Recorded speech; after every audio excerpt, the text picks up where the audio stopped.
fazer aqui as honras da casa. Tarcísio trabalhou na assessoria especial do presidente Fernando Henrique Cardoso, no Palácio do Planalto. Depois foi o primeiro diplomata cedido aos quadros de assessores do então ex-presidente Fernando Henrique, e esteve aqui conosco na Fundação desde a origem, 2003, até, salvo engano, 2007,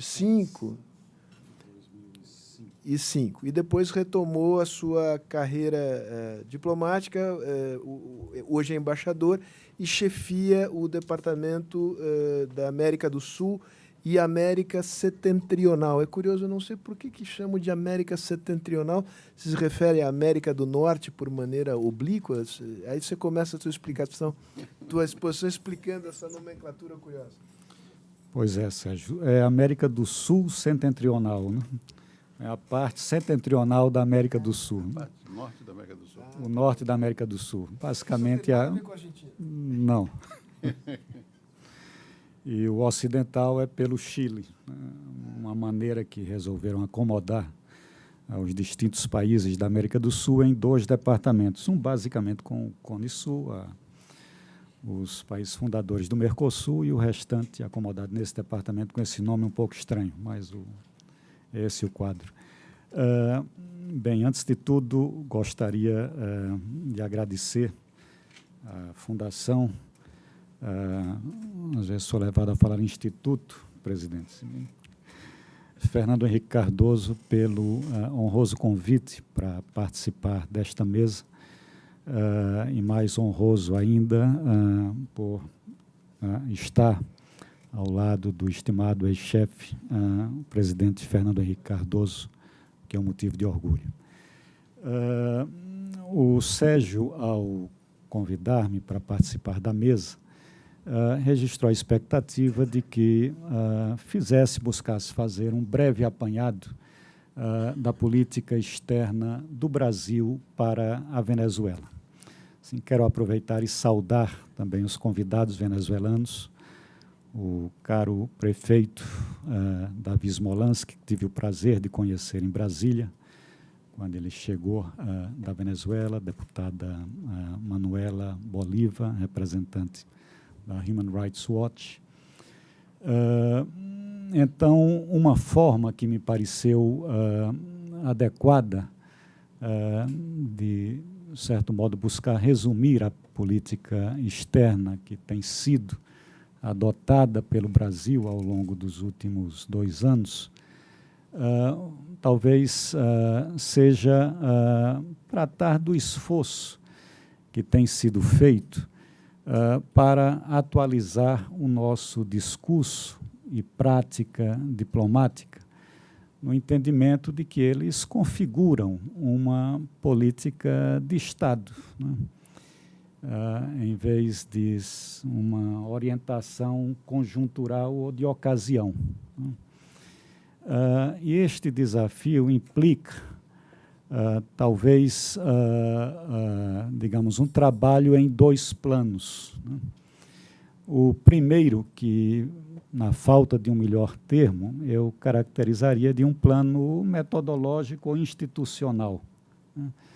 Basicamente, tem a ver com a identificação do espaço ou da instância responsável pela formulação e implementação da política externa, naturalmente, sob a orientação do presidente da República.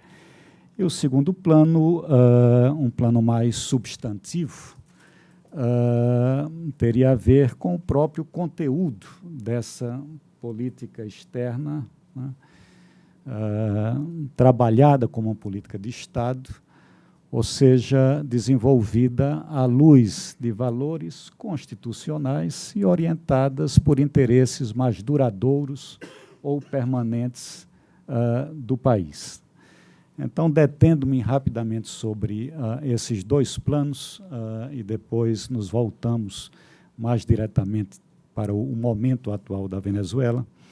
O Itamaraty, o Ministério das Relações Exteriores, ele voltou, de certo modo, a reassumir, né, as funções institucionais de ser a principal instância de assessoramento da Presidência da República e, como tal, passou a gerir, né, o diálogo do governo brasileiro com os nossos interlocutores venezuelanos, sobretudo da oposição, mas também por, digamos, razões pragmáticas com o governo. Temos necessidades que têm de ser geridas, né, em diálogo com as autoridades de plantão, como a questão migratória, como os surtos epidemiológicos, como bem registrou a representante da Human Rights Watch, que tem avançado dramaticamente ao longo nos últimos 2 anos, sobretudo em estados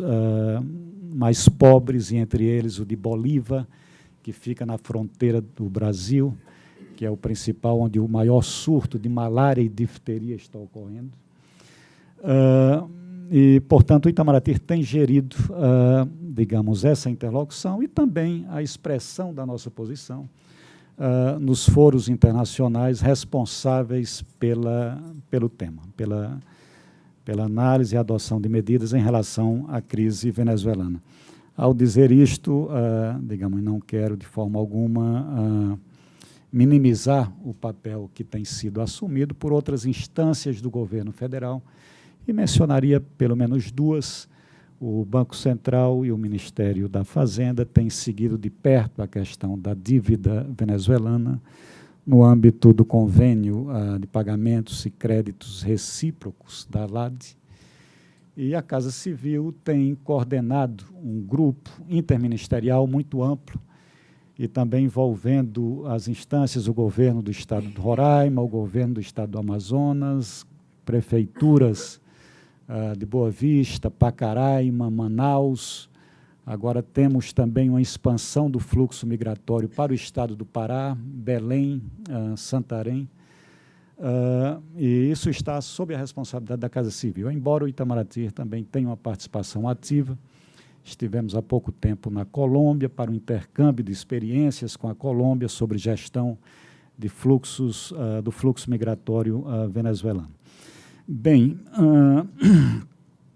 quanto ao segundo vetor, digamos, de caracterização da política para a Venezuela como uma política de Estado, né, a instituição, o Ministério das Relações Exteriores, tem buscado reagir, primeiro, apreender, compreender e reagir às circunstâncias venezuelanas, e, segundo, os valores constitucionais que definem, balizam a nossa política externa, dispostos, como sabem, no artigo 4º da Constituição, entre eles a prevalência dos direitos humanos e com base também nos nossos compromissos internacionais. E aqui não há como deixar de valorizar aqueles, digamos,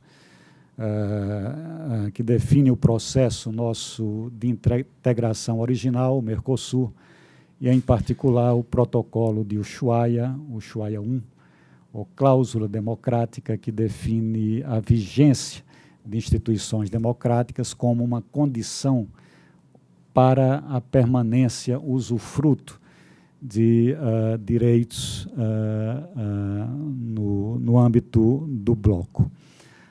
Ajustar políticas a valores, né, requer rigor conceitual, né, ou semântico, ou, em outras palavras, a disposição em chamar as coisas pelo seu nome, né.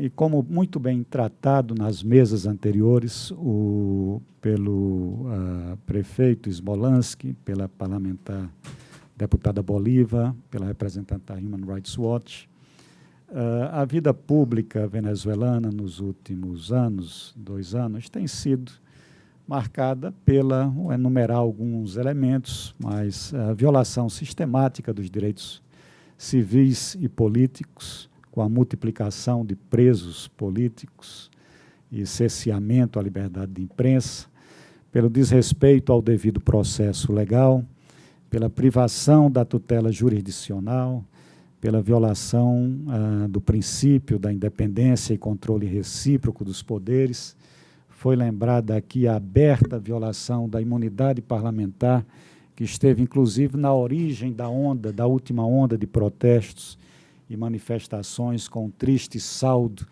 de 140 mortos ou mais, pelo repúdio à hipótese sequer de alternância no poder, e entre outros traços mais ostensivos, né, da realidade venezuelana contemporânea. Bom, como definir este conjunto de disfunções, né, se não como caracterizando um regime de exceção, né, ou um sistema autoritário. E ao nomear a Venezuela como ditadura, né, tucur, né, as consequências se impõem. Afinal de contas, né, parodiando o Wittgenstein, né, na diplomacia, words are deeds. Né? As palavras, de certo modo, são atos, né? E a emissão de um juízo é um ato político que impõe, traz efeitos e consequências. E isso ocorreu no discurso e na prática diplomática brasileira e de países vizinhos, em particular dos fundadores do Mercosul. Quando nós reconhecemos, em abril deste ano, que estava caracterizada por conta de todos esses fatores e elementos, uma claríssima ruptura da ordem constitucional na Venezuela, a instauração de um regime de exceção, não havia outra saída a não ser acionar o protocolo de Ushuaia. E isto foi feito, né? Não de uma forma estabanada, não de uma forma acelerada, respeitando os trâmites, né? É previsto, como bem sabe o embaixador Rubens Barbosa, a realização de consultas entre os países membros e aqueles sob o qual há suspeita de violação da ordem democrática. A Venezuela foi convidada, o governo venezuelano, para consultas em Brasília, em seguida a este reconhecimento, não aceitou, respondeu em termos evasivos, caracterizada a recusa, foi convocada reunião ministerial aqui na cidade de São Paulo, salvo engano, acho que no final de julho, né, deste ano, e aplicada a cláusula democrática à Venezuela. Isto implica suspensão dos direitos, suspensão das obrigações, até que os Estados fundadores reconheçam que este estado de coisas cessou, foi restaurada a ordem democrática e ela é readmitida em sua condição plena. Talvez seja importante lembrar que, na mesma ocasião, lembrando a intervenção do presidente Quiroga no início, esta foi uma manifestação do Executivo, mas outras instâncias do Estado brasileiro também se manifestaram, né?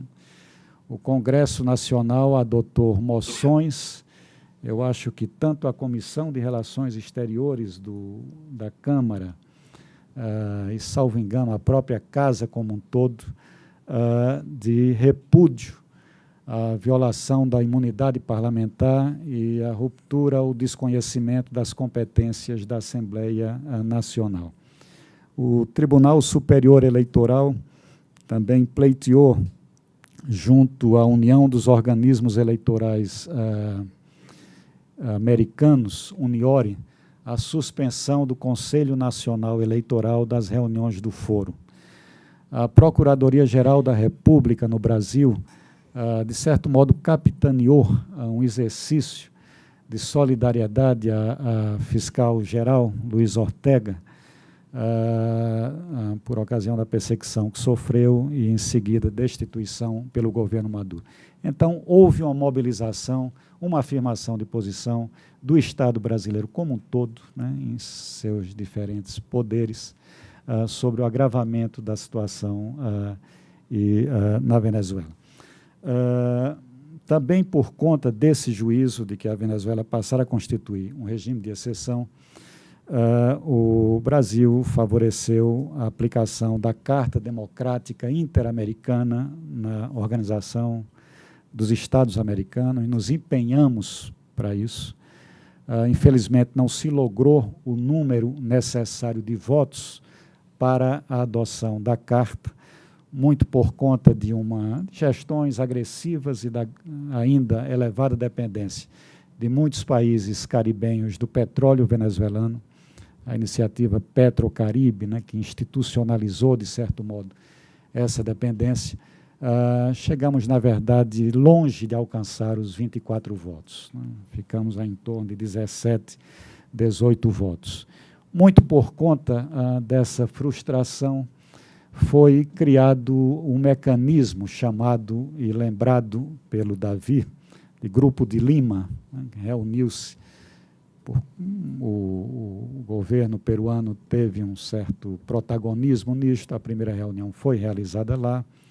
Já realizamos 2 outras, uma ao largo da Assembleia Geral das Nações Unidas e a outra na última quinta-feira em Toronto, onde tive o prazer de comparecer, representando o ministro Aloysio Nunes.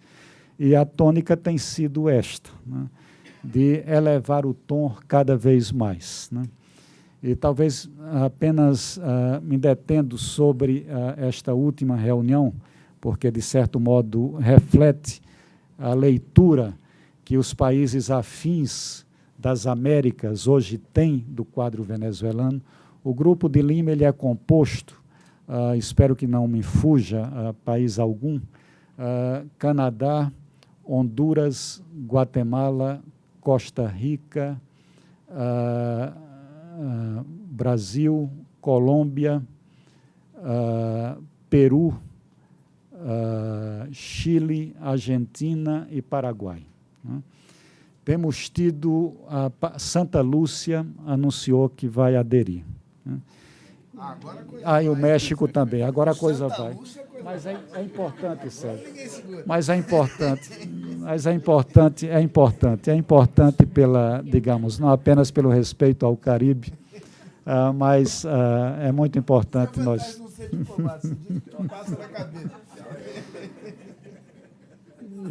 Bem, e temos também outros países que eu espero participando da reunião. A Guiana está presente, e mais um caribenho que me foge agora. E a ideia é ampliar, né? Ampliar o grupo e termos, quem sabe, por esta via, conseguirmos adesão que no âmbito da OEA não foi possível, né, de Santa Lúcia e outros países. Né? Bem,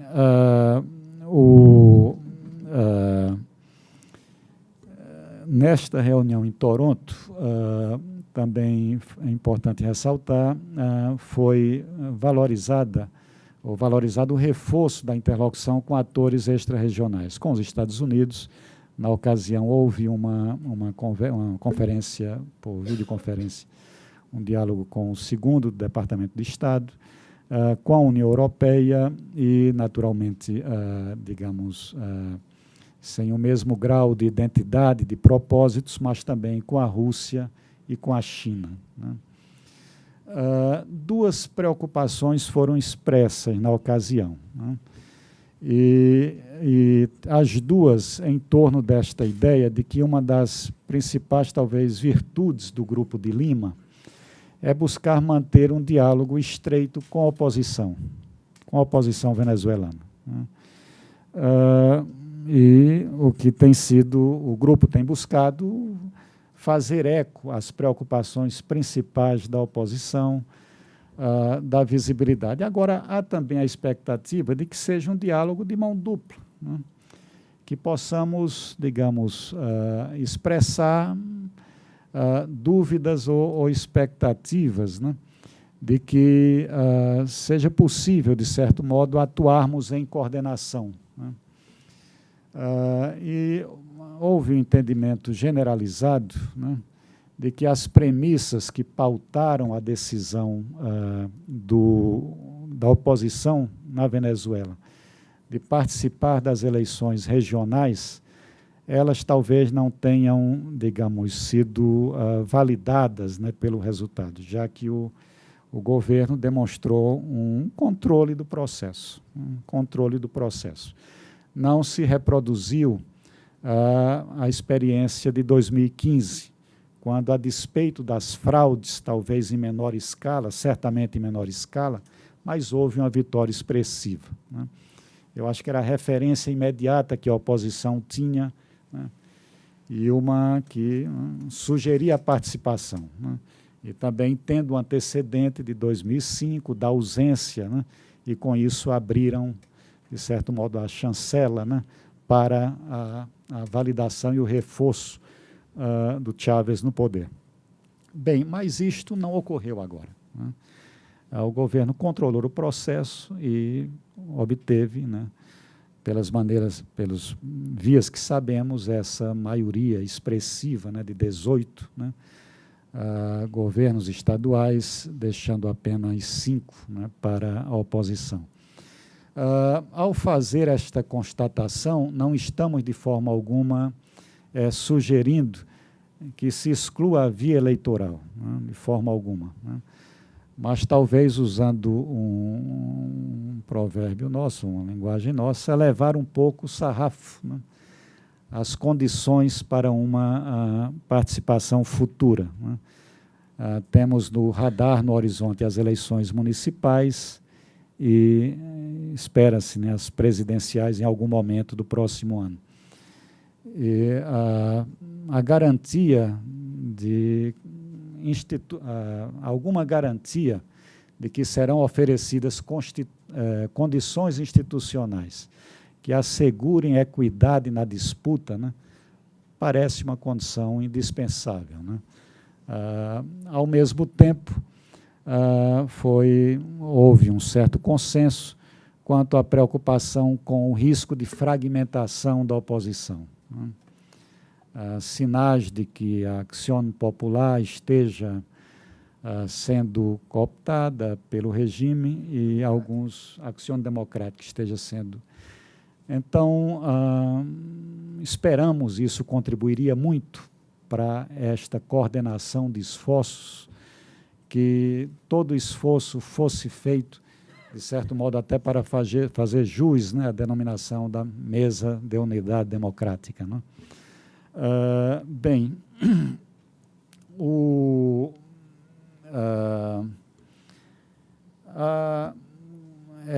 voltando a esse esforço de definir a política para a Venezuela como uma política de Estado, naturalmente se orienta por valores nossos constitucionais, pelos nossos compromissos internacionais e pelos nossos interesses mais duradouros e permanentes, né? A Venezuela sei que isto é um chavão, mas é um sócio estratégico do Brasil, né? Temos uma fronteira de 2.199 quilômetros, né?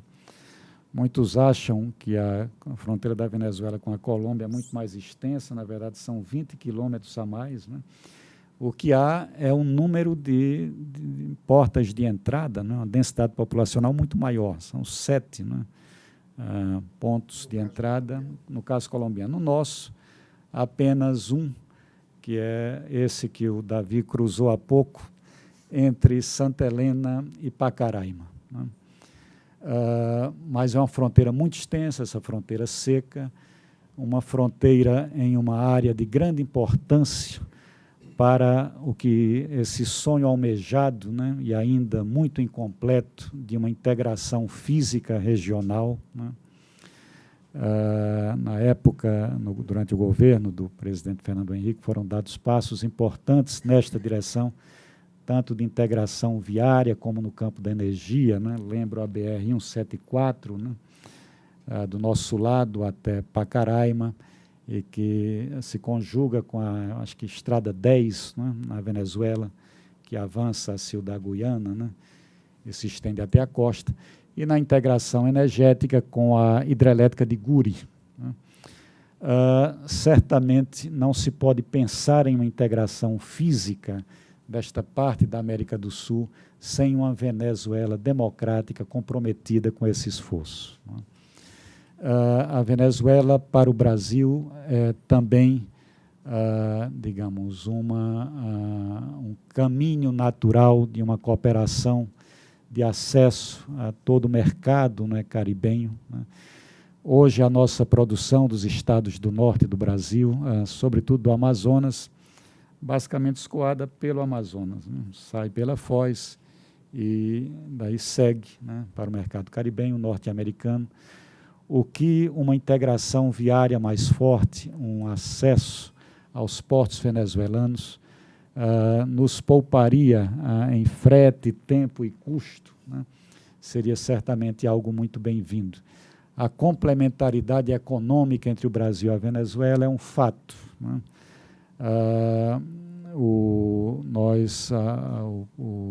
A economia agroalimentar brasileira, né, certamente tem um mercado potencial na Venezuela. Os derivados de petróleo também. O Brasil é um mercado consumidor potencial. Importamos nafta, né, que gera tantos produtos aí na indústria petroquímica, mesmo nestas circunstâncias atuais. Bem, então não faltam indícios, somos parceiros de importantes esforços de integração regional. Temos inspiração no campo dos valores na Venezuela, não podemos esquecer nunca que talvez o precedente de mais visibilidade e importância histórica da cláusula democrática, né, tenha sido a doutrina Bettencourt, né? Isso quando quase muitos países, o Brasil inclusive, éramos ditaduras aqui na América do Sul. A Venezuela era um oásis de democracia e nós tivemos a doutrina Bettencourt como referência. Então, certamente, oxalá este futuro chegue logo, né? Possamos juntos trabalhar em defesa, né, da causa democrática no hemisfério, né? E a Venezuela tem lições e tem história, né, a passar em relação a isto, né?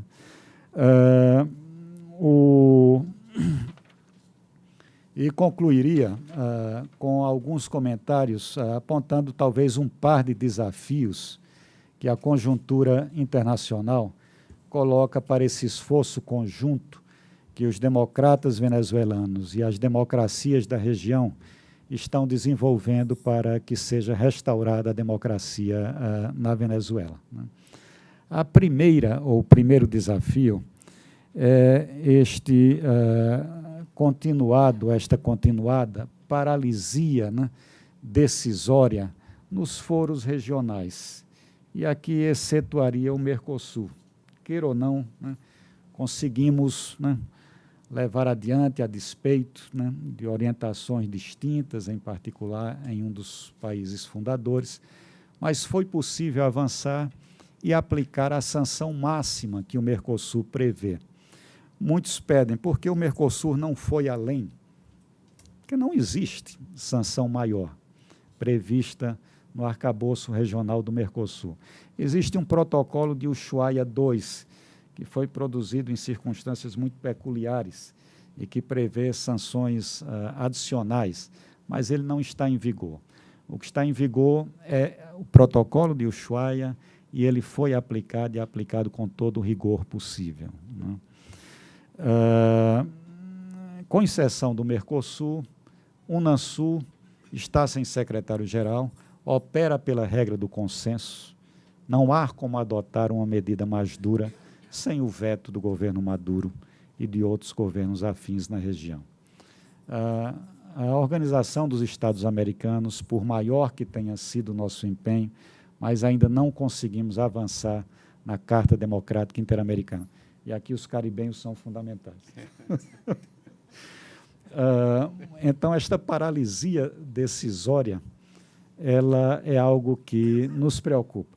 E nos parece que é muito importante, lado a lado, paralelamente a esta luta pela restauração da democracia na Venezuela, que a gente consiga trabalhar respeitando a diversidade de regimes, e aqui não falo de ditaduras, essas não são aceitas, né? Mas possamos trabalhar um consenso mínimo em torno daqueles princípios fundadores, né? Em particular na questão dos direitos humanos e da valorização da democracia.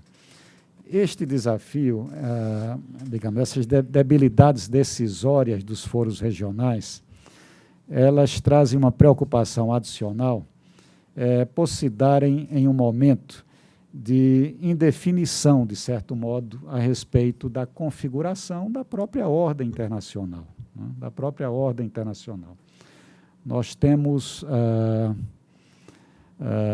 digamos, esta indefinição sobre o comportamento externo, né, do governo norte-americano, né, às vezes não é muito previsível, né?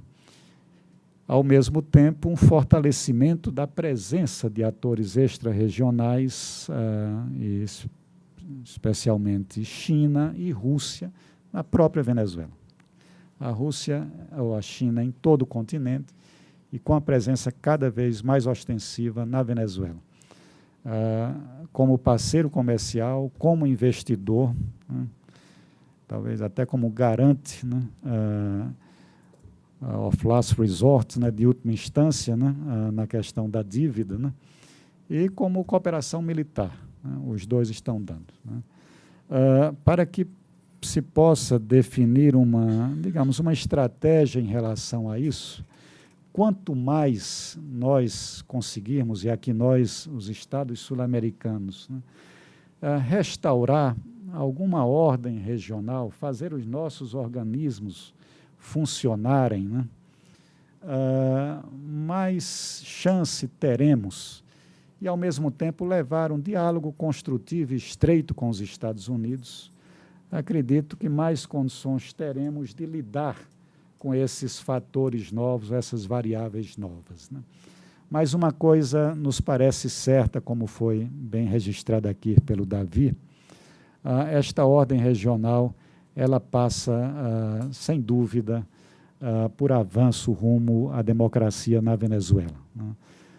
Termos uma Venezuela democrática, né, é um desdobramento chave, fundamental, para que avancemos na restauração dessa ordem regional que tanto queremos e que para que possamos também influir nessa configuração ainda sem muitos contornos, né, da ordem internacional.